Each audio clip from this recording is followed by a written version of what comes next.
একের পর এক বিপদ মানুষের জীবনে কেন আসে বলো তো? মানুষকে শক্ত করার জন্য নাকি মানুষকে কষ্ট দেওয়ার জন্য? আজকের দিনটা ঠিক তেমনই। চলো ইন্ট্রোটা দিয়ে দিই। হরে কৃষ্ণা, রাধে রাধে সবাইকে। আমি অনন্যা অ্যান্ড তোমরা দেখছো রিয়েল অনন্যা। তোমাদের সাথে আমি শেয়ার করবো আমি আজকে সারাদিন কী করলাম। তবে এই সারাদিন কী করার মধ্যেখানেও একটা চাপা কষ্ট লুকিয়ে আছে। আর সেটা কেন বলছি সেটা তোমরা ভিডিওর শেষে গিয়ে দেখতে পাবে। সকাল সকাল উঠে পড়েছিলাম একদম মর্নিং। আর আমি উঠে গিয়ে রেডি হয়ে গেছিলাম, মানে স্নান টান করে তারপরে পুজো দিতে বসেছিলাম। চলো তোমাদের সঙ্গে কিছু কথা শেয়ার করি। তোমরা আমার আগে বিশ্বকর্মা পুজোর ব্লগটা দেখে নিশ্চয়ই বুঝতে পেরেছো আমার চোখটা কেমন লাল হয়ে গেছিল। আমরা সবাই গেস করেছিলাম চোখে হয়তো জয় বাংলা হয়েছে। বাট কিছুদিন যাওয়ার পরে ঠিক যখন হচ্ছে না তখন গেলাম ডাক্তারখানায়, আর ডাক্তার চোখে পরীক্ষা করে দেখলো চোখে নাকি ইনফেকশন হয়েছে।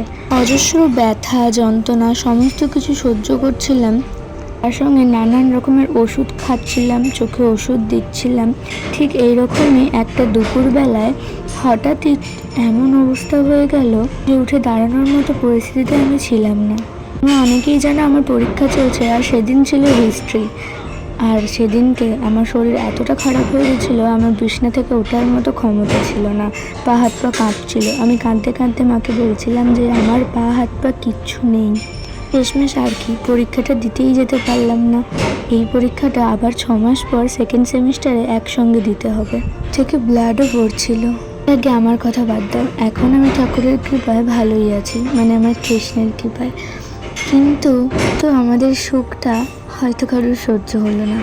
তোমাদের মধ্যে অনেকেই জানে, যারা আর কি আমার ব্লগ কন্টিনিউ দেখে তাদের মধ্যে অনেকেই জানে আমার বাবার চোখে অপারেশন হয়েছিল, বাবার চোখে স্ট্রোক হয়েছিল বলে।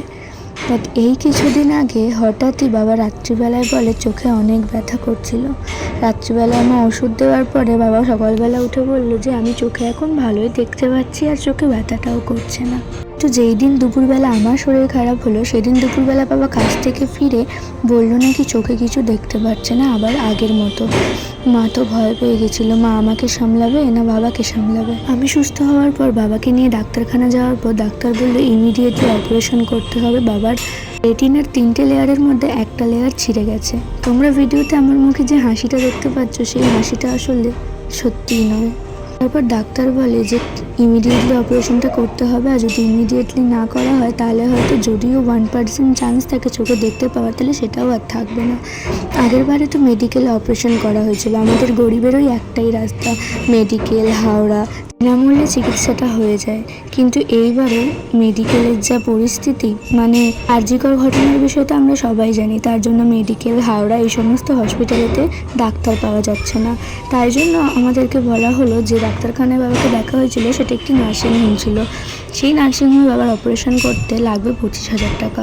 বাট আমাদের দেওয়ার মতো ওরকম ক্ষমতাই নেই। আসার পথে ডাক্তারকে জিজ্ঞাসা করা হলো যে কম পয়সায় কি একটু করা যেতে পারে, কারণ আমাদের তো বাবা এমনিতেই 3 মাস ধরে বসেছিল, তার আগেও ছিল। এখন 2 সপ্তাহ কাজে যাওয়ার পর আবার এই জিনিসটা ধরা পড়লো।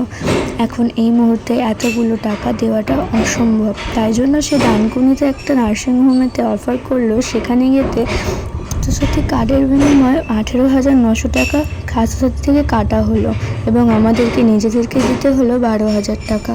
যাই হোক, এখন বাবার পোর্টটি খোলা হয়েছে যখন আমি ভয়েস ওভার দিচ্ছি।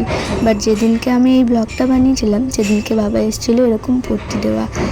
এখন ঠাকুরের কৃপায় বাবা অল্প অল্প দেখতেও পাচ্ছে। আমরা সবাই প্রে করে যেন আমার বাবার আর কোনোদিন এরকম প্রবলেম না হয়, সে যেন ভালোভাবে কাজ করতে পারে। ভিডিওটা ভালো লাগলে অবশ্যই লাইক কমেন্ট শেয়ার করে দিও। তোমাদের ওই একটা লাইক কমেন্ট শেয়ার আমার জীবন পরিবর্তন করে দিতে পারে। ধন্যবাদ, টাটা।